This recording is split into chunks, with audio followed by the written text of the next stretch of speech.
Welcome everyone to today's webinar. My name is Shannon Barrett and today I'm joined by WeedSmart's Southern Extension agronomist, Greg Condon.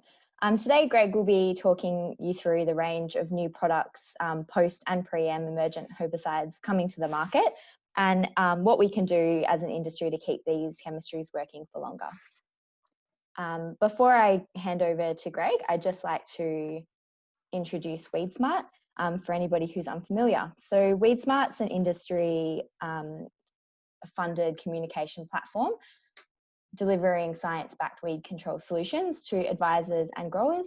And everybody above the line you can see here are our financial partners with major funding from GRDC, and everybody below the line are our in-kind stakeholders. So Greg, I'll hand over to you now, and if anybody has any questions throughout the webinar, please utilise the Q&A box at the bottom and I will be monitoring the questions as we go. Thanks, Greg. Thanks, Shannon. Welcome everyone, and today's webinar is a bit of an overview of a presentation for GRDC updates done earlier in the year before we all went into isolation. So it comes through from a whole range of new products that have come to the market in the last 12 months, and then what's also coming in the next 12 to 18 months. So it's a pretty exciting time. So on behalf of WeedSmart, I'm going to go through some of the technical information that a lot of the companies have been really generous in sharing, but also put it in the context of where this new chemistry fits with the existing herbicide use and how we can make sure that we protect it for the future and not sort of compromise some of the I guess the R&D and the development potential that these products have in our farming system. So we'll get on to it.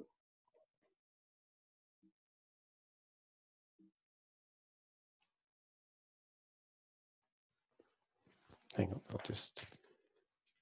sorry about this.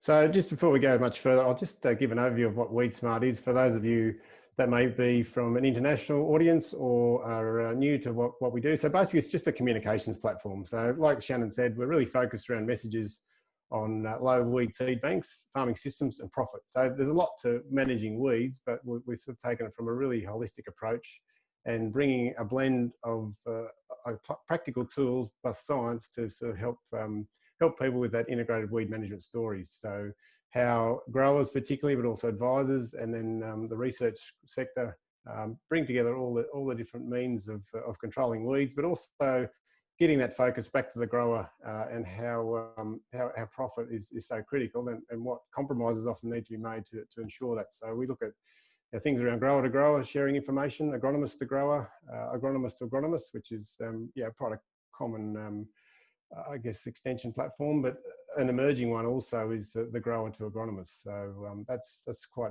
broad in what we do, but that's sort of some of the information that WeedSmart provides. So our stakeholders are a really important part of it. So these are organisations or companies that partner with WeedSmart. So globally, we're really unique in that we have a whole range of I guess largely sort of chemical suppliers and machinery companies who financially contribute to a stewardship program.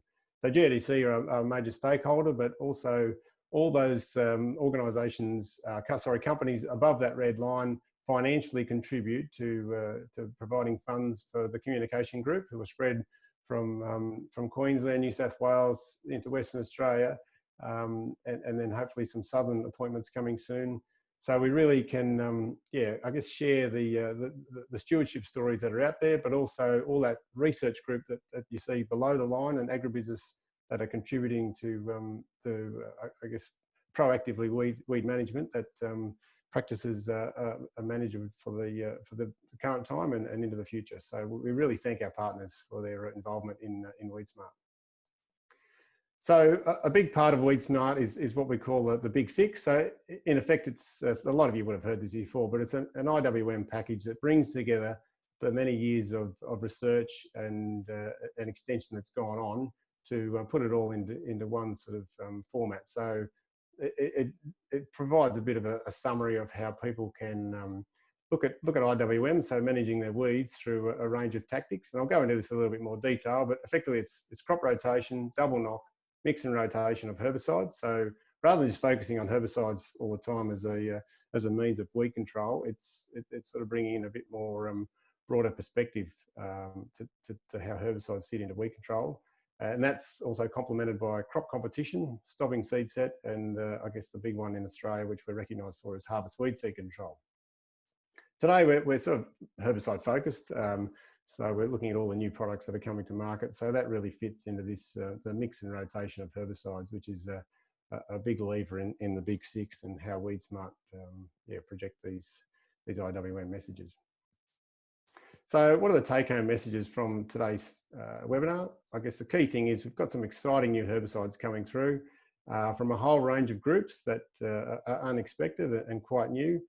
Group E, G, K, O, Q and Z. So it's like particularly some of the groups there, like Group E, Q and Z are not not regularly used modes of action or groups in Australian farming systems. So they've got a pretty exciting fit for protecting existing chemistry and also controlling resistant weeds.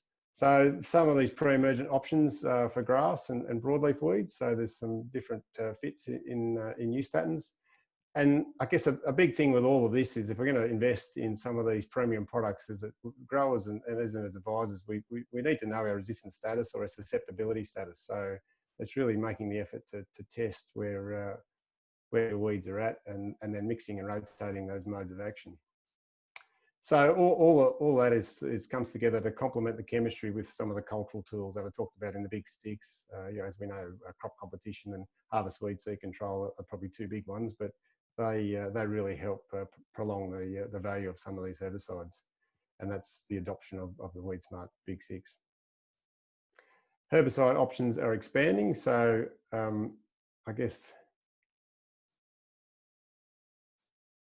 a big part of that is how these all these new products, and I'm going to talk about 14 different products today, how they actually fit into to some of the use patterns and I guess farming systems that exist from the northern region, our southern region here, and then across into Western Australia and their farming practices and different soil types over there. So no-till obviously dominates for a whole lot of reasons, so it's got to fit into that program. So we're really sort of committed to managing soil structure and erosion pressure. So no-till is sort of a fundamental basis of what we do with dryland farming in Australia. I guess the exciting thing about some of these herbicides is that it creates some options for a broader range of crops. So we've got some really robust pre-ems for pulses. There's been some great research and grower adoption of pulses being included into crop rotations in the last decade particularly. And we've struggled a bit, say, with broadleaf weeds in pulses and to a degree grasses as well. So some of these new products create some fantastic opportunities. But it's also not just grasses. So we know there's challenges with pre-em weeds, with broadleaf weeds and limited pre-em options. So historically there was SUs that were used in cereals, but they've sort of fallen away with pressure from resistance, particularly with wild radish and the like. So now we've got some emerging pre-em products that work in cereals on broadleaf weeds and even in some pulses as well. So we're really aiming to target some of these resistant populations and protect existing chemistry. So we've seen some new chemicals come through in the last 10 years, such as Secura and Boxer Gold, and even the repurposing of propyzamide that have had widespread adoption and been really effective. And now we're just seeing another whole generation of new products come through that will sort of expand that. All the new products work differently. There's a whole range of conditions like I talked about, whether your soils vary from light sandy soils to a heavy black soil in the northern region, rainfall patterns, and then even the farming systems that you're in. So if seeding configurations vary widely across the country, so it's just sort of learning a little bit about how some of these new products fit. So I'll go through them in a little bit of detail. For those people that are looking for a lot more information on the sort of individual herbicides themselves, I'd encourage you to get in contact with your local technical representative from the companies that I mentioned, because they have a lot of technical bulletins or trial sites and further information that help with particularly advisors wanting to learn more about it, but also growers and how these products might fit. So the first one is from BASF. It's a pre-emergent herbicide called Luksa Max. It's a cindermethylin. It's an EC compound from Group Z. Like I mentioned before, not a lot of Group Z chemistry in Australia, so they've worked quite hard. It's an older compound that's been, I guess, a lot of research done to try and get it to I guess, a stage that the product is safe to use in cereal crops such as wheat. So it's available this year. So there's growers that have put down test strips, IBS, so incorporated by sowing only with knife point press wheels for ryegrass. And the exciting thing is it just controls that resistant, that group B, D, J, K resistant ryegrass. So, the suppression of wild oats and brome, 0.5 litre per hectare, 500 ml per hectare use rate. But there's some mixes available with trifluridine trialate, as in Avadex and prosulfocarb. So the arcade type product or countdown. So the big one though is it really emphasises this 3 centimetre sowing depth. So it's quite critical to get separation of the herbicide away from the emerging crop, because it can cause a little bit of issue if the seed is shallow and that emerging crop is coming through. So it's something that BASF have been really clear in communicating to industry that 3 centimetre sowing depth is critical, so that the wheat doesn't sort of suffer any issues as emerge. But this is a fantastic, I guess, rotation product to take a bit of pressure off some of our other high-use products with pre-emergence in wheat, such as Secura in recent years, and even Boxer Gold to a degree. So Luksa Max is they have a really good fit in sort of mixing up some of those cereal chemistry pre-Ms. So there's been quite a lot of demos out in field. So here's a couple of images from the YP Ag crew in Daniel Hillebrand and Chris Davey, who I wish to acknowledge for their photos and sharing of observations. So Daniel's seen in their loam and light clay soils of the Yorke Peninsula some good results with Luksa Max, and crop safety was one. And we've had a generally wetter autumn sowing than what we would get on average. And Chris Davey said the same thing. So they've seen a little bit of wild oat suppression, which is what the Luksa Max will do, but it's certainly working well on ryegrass, but pretty happy with the crop safety in their soils. So yeah, I thank Daniel and Chris for their information and sharing their observations as the season goes on, and as we see what residual and ongoing weed control that the Luksa Max can provide. The next one is from FMC, is a Bixthrone Overwatch is the name of the commercial product. So it's a group Q. It's a new group that we don't, or a group that we don't have a lot of other chemicals in. It'll be available in 2021. So there's a lot of development paddocks or trial sites sown down, treated this year. It provides control of ryegrass in wheat, barley and canola, but also gives a bit of activity on some broadleaf weeds. So has a use rate of about 1.25 litres. I guess wheat is the most tolerant to Overwatch, but then you see barley is next in line, and then last of all canola. So it's quite unique in that you observe a bleaching action. So both the crop and the weeds will be bleached. But as the herbicide is taken into the emerging ryegrass, for example, or broadleaf weeds, the weeds will be controlled and the crop recovers. So we've seen that quite visually this year in local trials across the area. So here's one of a paddock I took last week locally here on a quite a heavy clay soil. So it's a barley crop. It was really wet at sowing, so it was sort of bogged in to a degree. So yeah, there was you can actually sort of see some of the reddening in the weeds on the if you can see my mouse moving there, the reddening in the ryegrass, that bleaching taking effect, but also quite a bit of bleaching in the barley leaf as well. So that was sort of pushing the chemical to its limit in terms of how wet the paddock was. So it's in comparison with a standard trifluoride metallochlor mix in the rest of the paddocks, so and a reasonably high pressure paddock. So we'll get a good feel for again the residual control in a high pressure block. So it's yeah, it's fantastic again to have some alternative pre-em herbicides in the barley sector particularly, but also in wheat and canola. So we'll see how the Overwatch performs through the rest of the year and as the season transpires. The next one is from Adama, who have been working on this Group E product called Ultracarb Edomite. So it's a WG formulation. It again will be available in 2021. So it's applied IBS in pulses.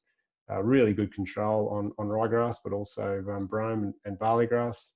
And if wanting to, it's got a bit of flexibility around its use pattern, so it can be applied PSPE with chickpeas. But for ryegrass, the Adama crew have recommended that we stick to an IBS pattern with a knife point press wheel again. So a lot of this work is done in knife point press wheel seeding configurations, and that's been deemed the most appropriate for crop safety and weed control for many of these products. So the rate range does vary depending on the pulse type.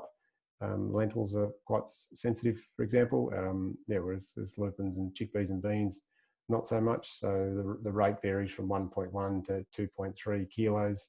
And there's also a registration potential for a winter fallow residual with the Ultra product. So we've been really impressed with this product to try and take a bit of pressure off propyzamide use in pulses. So and Ultra certainly is probably providing better control for a longer period of time than what we see in propyzamide in some seasons. So particularly on some of our lighter soil types. So as I said, if you're really targeting ryegrass, that IBS incorporated by sowing use pattern is preferred, but there's a rate range there depending on the product and obviously the budget of the grower. So Harry Pickering from Adama sent through some really good photos of Ultra being used in lentils here. So you've got really high pressure ryegrass on the left hand side, and you can see how good a job the Ultra actually on its own with no mixing partner is doing in the photograph on the right hand side. So it's quite a valuable sort of set of chemistry that's going to have a neat fit in a space. There was a bit of a gap in the pre-em ryegrass control for pulses, so it's a good product. Devranol is an older product, so UPL have brought it back to market. So it was used in the pasture seed industry in high rainfall areas of places like South Australia. So it's a Group K WG formulation. I guess it's been available now for 2 years, and it's created a new use pattern in canola that wasn't there previously with an updated registration. But the big thing is that it just provides an alternative pre-em to propyzamide or trifluralin for canola. So Chris Preston and his group have done some work on Devranol and found some really good crop safety with use of the product in a no-till knife point press wheel system. So it's an alternative chemistry. It's nothing new, but it's just been a repurpose of an old formulation and helping take the pressure off propyzamide in some of those tight rotations, particularly where there's been a lot of pulses or canola grown and propyzamide applied every year in those crop sequences. So it's again trying to improve that mix and rotation of different groups. Bayer have also been working on a new product. So at this stage, it's not commercially available, the trade name, but its trial name is Bayer 167. So this is actually a new mode of action with some other compounds in there as well. So it'll be available in 2022. It's got a really flexible use rate at this stage, but I guess the unique thing about this Bayer 167 is the control it provides on not only ryegrass but also broadleaf weeds in wheat and barley. So it's quite flexible as an IBS incorporation, like a lot of the other products, or even early post-emergent if rainfall is pending and you can get incorporation. So for wheat, they're looking to possibly get disc seeders on the label, which is something not many of these other products have at this stage. But again, the companies are looking into configurations to see which disc seeder some of these other products would be safe. But Bayer are pursuing that, and we have trials here locally and all around the country looking at how the different seeding operations will influence crop safety. But knife points and press wheels are certainly safe for wheat and barley. So a lot more, a lot more to come in this space as to how the product works. Bayer kindly have sent me some imagery through Gus McLennan, which I appreciate, and all the other company representatives for their photographs. But this shows on the left the control on wild radish and annual ryegrass. So that was applied as an early post-emergent. So it's doing a lot of work. So it's pretty unique in the ability that it controls ryegrass, which is largely its priority weed, but has activity on something like wild radish as well. So we'll be intrigued to see how this new chemistry fits into existing systems. So it's quite an interesting product. Moving on to, I guess, some of the non-grass preems. So I've just sort of characterised the early stage of the presentation into grass preems, and now these are sort of a mix of broadleaf preems or Group G knockdowns. So the first of these is Callisto from Syngenta. So it's a Group H chemistry, mesotrione, which is an old product. It's been available this year. There's not a lot in commercial quantity, but it's quite unique in that it controls broadleaf weeds that are resistant to a wide range of groups in wheat and barley. So it's incorporated within 3 days.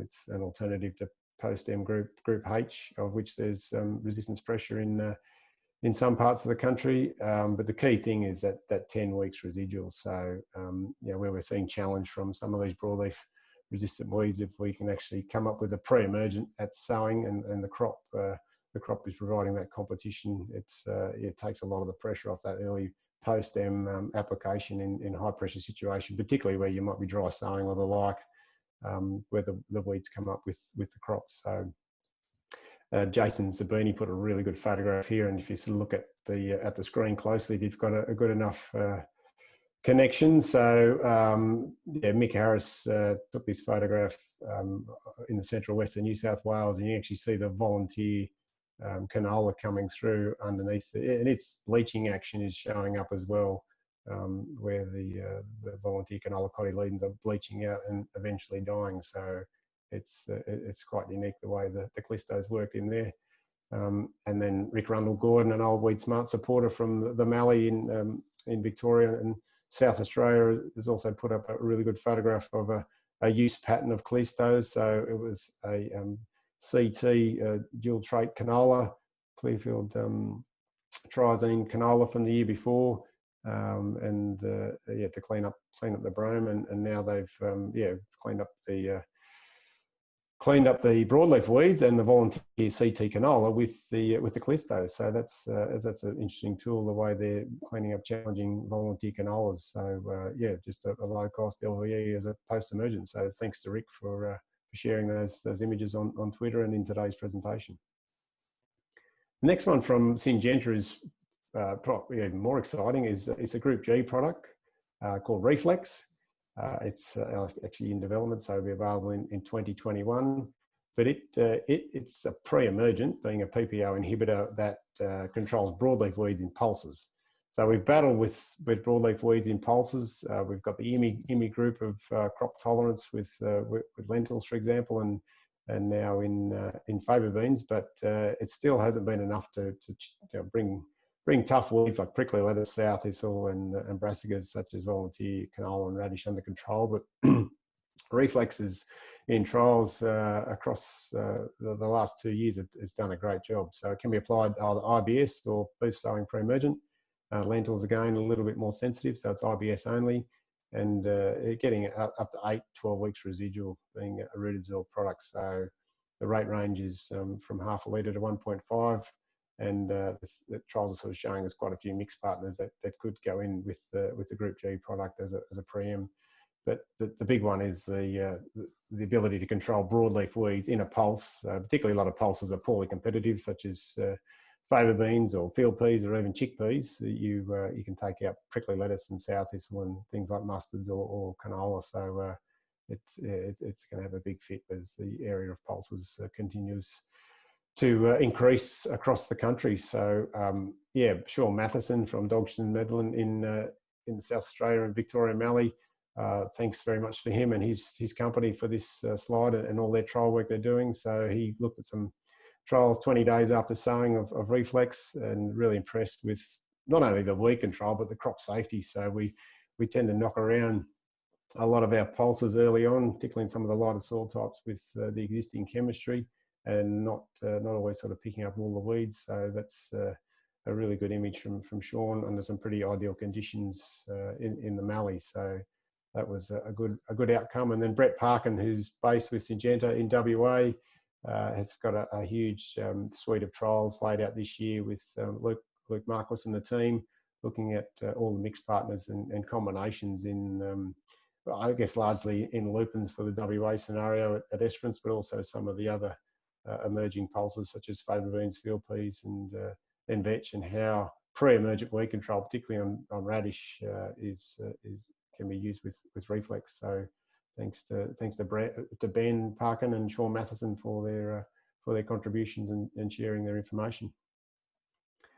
The next one, Gallery from Corteva AgriScience, is a little bit different. So it's not a new chemical. It's sort of come out of viticulture and horticulture industry. So it's a Group O, and there's really no other Group O's registered in cereals. The broadacre use pattern was added in 2017. It's got the dry flowable formulation, so 70 to 140 grams. But it's really strong on wild radish. Sorry, not wild oats, wild radish. So it can be applied either IBS or post-so pre-emergent, and there's even an early post-em mixed partner. But yeah, if it's going to go on post-so pre-emergent, it needs to be applied prior to a rain event to get it to move in, because it actually doesn't require a lot of soil movement to activate. So it's registered in wheat, barley, and triticale. It has limited post-emergent activities, but yeah, just got to be a bit wary of some of the canola plant backs. But it's this, from hard to kill wild radish in specific situations, it's a really useful chemical that strategically could have a good fit in some of those resistant areas. So that IBS or PSB application option. So Corteva, Connie Mort was kind enough to share some of the observations they've made out of the last few years in some really high pressure wild radish sites, particularly in WA. So you can actually see the level of control, plus and minus, where the gallery's been applied and where the untreated controls are between the left and the right photographs there. So it's just a repurpose of an existing chemical, and how it might fit in reducing, I guess, resistant populations, number one, but also taking the pressure off some of these other herbicides that we have available. So it's just a little bit of a different one that's has a fit. In the Group G categories, Verzax is a really unique product. So it's a combination of two different Group G herbicides. So as we know, Sharpen, they've sort of added the sulfurfenosol with triflu diamoxazine. So that's a combination that BASF have put together, and it's actually been available. It will be available next year, but it's now registered, thanks to the BASF team, Phil Holt and Lauren Marchant, for supplying information on it. So it's really a powerful product that's still sort of, we need to sort of work out where it actually fits, because it does have so much flexibility in a whole range of different applications. So it can be partnered with glyphosate or paraquat. It's got knockdown use in fallow and pre-sowing, but it's the big difference is some of these new Group Gs is the level of residual they can provide, and that it's sort of claimed up to 12 weeks by BASF, and some suppression of ryegrass as well. So it's not only giving a residual, it's also helping control some resistant broadleaf weeds that are resistant to quite a range of groups. It needs an oil applied with it, such as Hasten, that it's to improve that knockdown on hard to kill weeds. But it's the IBS tactic or sowing tactic is essential to help with crop safety and residual control. But this year in the eastern seaboard, we've had a lot of pressure on weeds that needed a double knock, and when we've been doing Group Gs with paraquat, particularly as a double knock, it's been a highly effective tactic, particularly bring down I guess weeds like resistant ryegrass or sow thistle or Roundup Ready canola, and when it's partnered, a Group G such as Verzax partnered with paraquat, it's done a smashing job in some of the trials. So it's a use pattern that will continue to be explored. Some trial sites that Lauren Marchant sent through. So you've got 100 mils of Verzax used here on a pretty big population of volunteer Roundup Ready canola, which can cause restrictions with phenoxy use in some areas. So this is a combination of glyphosate with the Verzax and Hasten has just done a massive job. That's pretty impressive. yeah, Peter Edwards from South Australia was kind enough to share his observations with Verzax and Argo mixed together on marshmallow and radish. This was just 6 days after application, wanting to, yeah, particularly the job on marshmallow, which is one of our tougher weeds to kill in better autumns. So he observed some good outcomes there. And Roberto Bussi, who does resistance testing through UWA in Perth, yeah, posted this just recently about the level of resistance to Verzax being non-existent. They've assessed over 2,000 plants treated, and there's been none surviving. So that's really encouraging for us, a pretty wide range of sources of wild radish and different levels of resistance. So that was pretty exciting for Roberto's team to make those observations and share it with us. So that's an exciting part of some of this chemistry. Terrador from New Farm is another Group G product, so thiophenyl. It's available next year again. So it's a knockdown spike with glyphosate and paraquat, providing some grass suppression. But in contrast to, I guess, the Verzax, the Terrador is really showing its value as a burn down. So getting a quicker control. And again, those harder to kill weeds that obviously are either a little bit tolerant to glyphosate or just too big for the paraquat to bring down on its own. So it's got some really short plant backs, a use rate of 20 to 40 grams with oil, but it's that spike with glyphosate or paraquat, particularly in that double knock scenario where this Terrador has a great fit. So yeah, really limited residue, which is what a lot of us are after in some of these situations with Group G chemistry. So the Group Gs are really opening up in terms of their flexibility and use patterns. Yeah, Charlie Mitchell from New Farm sent through these photographs. You see from left to right, they've just done some of the knockdown trials on a fence line just to yeah, see how that goes in a really high pressure situation. So there was ryegrass. I'm not actually sure of the resistance status of this population, mixed with marshmallow and capeweed, and they've used crucial glyphosate formulation and Terrador at 40 grams, and you can see the time of application 4 days after and then a week after. So it's a really quick brown out on some quite big weeds on a fence line. So pretty yeah, pretty impressive result in a high pressure season with the Terrador. So that summarises all the chemicals that are new to the market. So as I said, hopefully I've done them justice. No doubt the technical people within the different manufacturing or chemical companies would probably have a lot more to offer. But I guess a key thing for me, and this is a photograph taken just this year with the favourable conditions in the eastern seaboard, showing a huge population of ryegrass and sow thistle that was in the end actually triple knocked. So it had a glyphosate and then 2 paraquats. We really need to protect our chemistry, and something like glyphosate, for example, is really prone to resistance if it's not used wisely. So we've seen populations of weeds resistant to multiple herbicides, or the alphabet resistance story from South Australia, but I don't think it's these cross-resistant populations to a range of preems. It's not limited to the southern area. There's our places in Western Australia and also here on the eastern areas of New South Wales and Victoria, where we see cross-resistant populations of ryegrass developing to preem herbicides. So we really need to protect what herbicides we've got and then sort of use the new chemistry wisely. A key part of that is actually knowing what the resistance or susceptibility status is, and it's critical to use the testing resources at Charles Sturt University or Peter Botsalis with Plant Science Consulting in Adelaide, and then Roberto Bussi and his crew in Perth with UWA. So it's something we all need to get much better at, yeah, collecting seeds and then testing the resistance status of them before we commit to using some of these new chemicals or the older ones. But also looking at what mixes do work. So it's quite interesting when you see a lot of clethodim applied alone.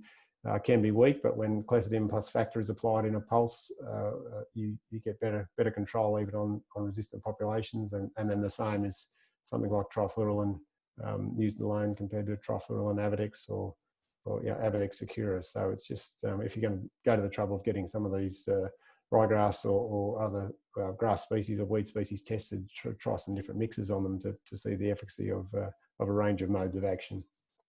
And that comes to the next point, is mixing and rotate. So if we can sort of mix up the chemistry and rotate between the groups at the same time, it really helps delay resistance and protect that existing chemistry. So this is one of the key parts of the WeedSmart Big 6 is the mix, rotate and double knock between the boxes. So this has probably been the status quo. We know that trifluralin is a pretty big player. So the ability to mix that up with other groups across the boxes. So we might mix, say, propyzamide and atrazine, for example, a group D and a group C, and then the following year sort of do trifluralin and Secura. And then the following year you might sort of rotate to a pulse. So we've sort of got a range of different herbicide groups to mix between, but the key thing is to sort of mix and rotate between all the boxes. And now we've got another group standalone product in Luksa Max that comes into the play as well, so that it can be either used alone or used with a range of mixing partners to take pressure off some of those Group K herbicides, being a Group Z. But also our post-emergent products. So we've just got to be very wary of clethodim factor use and how we're rotating between those in combination with the pre-ems and our knockdowns as well. So everyone's really well understood with how double knock on glyphosate works, but it's also sort of the follow-up influence of post-emergent activities as to post-emergent herbicides as to what double knock we might try and get onto them, for example, in a pulse phase or a canola phase with crop topping. So there's a lot of new chemistry around, but it's just sort of also being aware of the existing chemistry and how we use them wisely to sort of keep weeds under control, but also minimise that resistance profile. So the WeedSmart Big 6, as I mentioned at the start, is that suite of tools that we bring in. It's not about using herbicides. So it starts with diverse rotations and all flexibility that rotations can give you in terms of, I guess, weed control, but also non-chemical tactics, as opposed to sort of being locked into tight, cereal-based rotations, or probably worse still, a really tight canola wheat type rotation where there's very little diversity for weed control or crop competition. That's followed up with double knock, and double knock's an opportunistic thing, and we're not going to get the opportunity every year. So it's been quite fortunate for us in the East, and even people with the ability to use weed at cameras like the one pictured to take the pressure off glyphosate. But it's critical to actually double knock not only our winter weeds, but also be conscious of double knocking some of our summer weeds, which get hit with fallow sprays year in, year out. So it's just being really conscious with that reliance on glyphosate and using a non-glyphosate follow-up. So mix and rotate, we've talked a lot about that today. So the mixing and rotating of particularly pre-em herbicides, but also your post-emergent herbicides across groups and across crop types as the season or the rotation dictates. So that's really important, and something that probably gets a lot of attention and focus, but I think it's only one part of the puzzle. Well, a favourite of mine is crop competition. So here's a photograph of some planet barley showing what planet does really well, and that's taking away light and space from the weeds. So even if there's weeds, particularly something like wild oats, it might be underneath that canopy, its seed reduction is significantly reduced once it's got that level of competition from a crop like from barley. So it's being strategic with crop competition, and that's a really important, I guess, big 6 for WeedSmart is all the value that comes from crop competition. Stopping seed set, so this is comes in different forms. Hay is obviously quite common, but also crop topping at the end of the season with pulses, for example, or canola under the cutter bar and the like. So stopping seed sets, quite a critical one. So we might have a blowout of areas where the ryegrass or brome has got through, then making that call to either cut it for hay or fallow it or crop top it is quite critical to help minimising that seed bank build-up. And then to slam it all home at the end is a harvest weed seed control. So this is a whole plethora of options that are now developed from not only the mills that we see pictured, but also chaff decks, chaff lining, the old narrow windrow burning, and for mixed farmers, the chaff carts. So yeah, the WeedSmart Big 6 encompasses a lot of things in terms of weed control, but there's just that whole focus on diversity that these practices highlight. So take-home messages. There's some new herbicides coming out, some pretty exciting use patterns and products we'll have available. Group E, Group Q and Z, and then throw in some new G use patterns and O. I think we're in for some exciting times ahead if we can use them wisely and learn how they can complement the chemistry we have. and to see some pre-emergent options for both grass and broadleaf weeds, it's quite, yeah, historically there's just been largely preems for grasses, but not much in the broadleaf space. So yeah, the use patterns are changing and quite useful. Again, we need to sort of take a step back and really test our resistance status. If we've got problematic grass populations or even broadleaf populations, we sort of know, get some seed collected and send away, and then that gives you more confidence around that mixing and rotating the modes of action, so it is an effective practice. Cultural tools are now mainstream, so harvest weed seed control, particularly in Australia, a large part of the country has become mainstream, as has I guess something like hay. In recent times, people are happy to pull the trigger on hay just to help control problematic weeds, but I think things like crop competition and diverse rotations are becoming really key to helping get the chemistry to work better and minimise that resistance potential and weed seed population numbers. So I guess the WeedSmart Big 6, rather than sort of doing 1 or 2, if you can stack all 5 or 6 of them together, that's how we get maximum value out of all the different IWM practices that are out there. So it's stacking them for maximum. And it's surprising when you sit down with people and go through it, how they can actually say, well, you know, we're mixing and rotating our herbicides and some of the other practices they might be doing unbeknownst to them, how they're actually ticking off probably 3 or 4 of the big 6 and not really that aware of it. So it's, yeah, trying to quantify what you're actually doing with your advisor and at home on the farm. The other resource we have out here is the label, and it just, I got a copy from BASF for the new Verzax label the other day, and it's a lot of different use patterns with that product, and same with Callisto. There's a little bit different the way we use some of these products. So it's a huge resource and something we need to just do more and more of to sort of get, as we're learning about these new chemistries, how they actually fit in our farming systems and use patterns and soil types. Yeah, the labels contain a lot of information that yeah, can't be overlooked when people are looking to learn more information about these products. And I'd encourage everyone to, yeah, it's a bit motherhood and suck eggs, but it's really valuable resource for us to have available for checking up key things on some of these information. So WeedSmart has a lot of resources there as well. Yeah, there's so many different avenues to sourcing information these days. It's not just picking up a technical manual or going to a field day. People like podcasts. You can see a few screenshots of the podcasts that Jess for us does. But yeah, it's also, there's diversity era, there's online training, there's case studies, there's our WeedSmart conference. So there's lots of ways to stay up to date in terms of integrated weed management, and that's what WeedSmart's all about. It's communicating options for you, and not just, you know, herbicides as we talked about today, but all the other things that are out there that can help you in your business.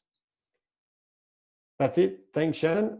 That's the end of the presentation, and hope it was all worthwhile, and thanks for giving up some of your valuable time to listen in. Great, thanks, Greg. I do just have a quick question. So if people want to get some more in-depth technical information, where should they go to find that? That's a good point, Shannon. So Chris Preston and Mark Congreve both wrote papers for the GDC update in Adelaide, and I think Toowoomba was where Mark presented. So they go into more technical aspects of each chemical and how they work in some of the different farming systems, and yeah, the solubility, for example, or the comparison with existing chemistry. So those papers from Mark and Chris, I'd recommend, particularly any agronomists that want to dive in a bit more detail. Yeah, great. And we can include that when we post the webinar link. So if anybody has any questions, now's the time to send them in. And just before we get to any questions, the recording of this webinar will be available on the WeedSmart website later today. And we'll also include the details of all the resisting testing services that you talked about, Greg. So thanks, Shannon. There's lots out there, and yeah, it's some of the technical bulletins that the chemical companies themselves put out in relation to these new chemicals is really valuable as well. So get online, you can follow that through. It doesn't look like we've got any questions, so I'm happy to leave it there. Greg, thank you so much for sharing such valuable information today, and we really appreciate it. Thanks, Shannon. Thanks everyone for joining in.